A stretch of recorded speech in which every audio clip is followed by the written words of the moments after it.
रसोई घर है माँ अन्नपूर्णा का स्थान। इस तरह कभी नहीं होगा अन्न भंडार खाली आपके घर में।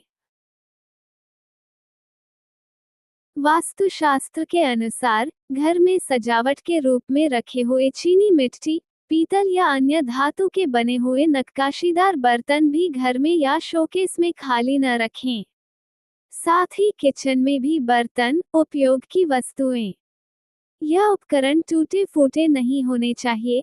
इन बात का ध्यान रखनी चाहिए। रसोई घर में खाली तथा टूटे फूटे बर्तन न रखें। बड़े बुजुर्ग कहते हैं कि घर में अनाज के बर्तन कभी भी खाली नहीं रखने चाहिए। उनमें थोड़ा बहुत अन्न अवश्य रखना चाहिए ताकि घर की बरकत बनी रहे।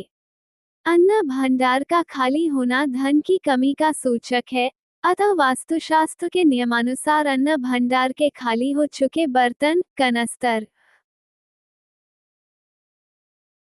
ड्रम, डिब्बे इत्यादि कभी भी पुनर्तः खाली नहीं होने चाहिए। इनमें थोड़ा बहुत अन्न अवश्य ही रहना चाहिए।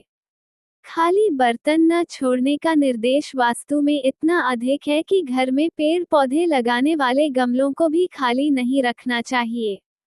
जहां खिले हुए फूल घर में सुख के आगमन का प्रतीक है, वहीं खाली गमले और मुरझाए हुए फूल अशुभता के प्रतीक हैं। अतः खाली गमलों में हरा तथा कांटे रहित फूलों का पौधा लगाना चाहिए। वास्तु शास्त्र के सिद्धांत के अनुसार घर में सजावट के रूप में रखे हुए चीनी मिट्टी, पीतल या अन्य धातु के बने हुए नक्काशीदार बर्तन भी घर में या शोकेस में खाली न रखें। ऐसे सजावटी बर्तनों में कोई अन्न जैसे चावल या गेहूं के कुछ दाने अवश्य रखें, ताकि आपका धन कोष हमेशा भरा रहे। घर में बर्तन, अन्य दैनिक उपयोग की वस्तुएं या उपकरण टूटे फूटे नहीं होने चाहिए। इनसे घर में अशांति और कलह का साम्राज्य बन जाता है तथा पारिवारिक सुख छिन्न भिन्न हो जाता है। अतः खाने पीने की कोई भी वस्तु न तो कभी किसी टूटे फूटे बर्तन में सर्व करें और न ही स्वयं लें।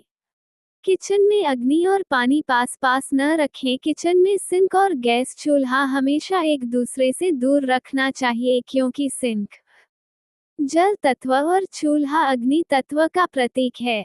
ये दोनों एक दूसरे के विरोधी तत्व हैं। वास्तुशास्त्र के अनुसार अगर ऐसा है तो परिवार में कोई न कोई व्यक्ति बीमार जरूर रहता है तथा आपस में वाद विवाद रहता है।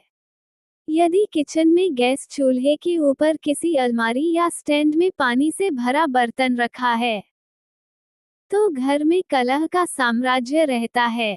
जल और अग्नि एक दूसरे के शत्रु हैं, जो जितना अधिक दूर रहे उतना ही अच्छा है। पास रहने पर यह विध्वंसक ऊर्जा उत्पन्न करते हैं, जो कि घर के सदस्यों, विशेष तौर पर सास बहू को प्रभावित करते हैं। उनमें कलह की स्थिति बनी रहती है। अन्न का अपमान कभी न करें। अन्न भोजन जीव के लिए अनिवार्य पदार्थ है। सभी प्राणियों को जीने के लिए भोजन की आवश्यकता होती है।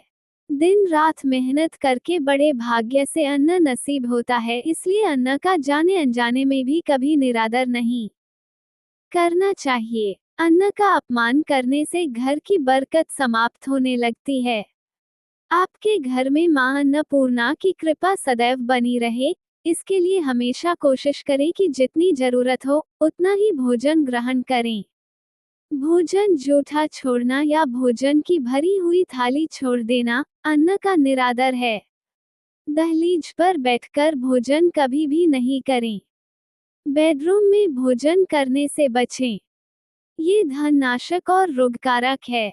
जूठे बर्तन पलंग के सिरहाने या नीचे नहीं रखने चाहिए।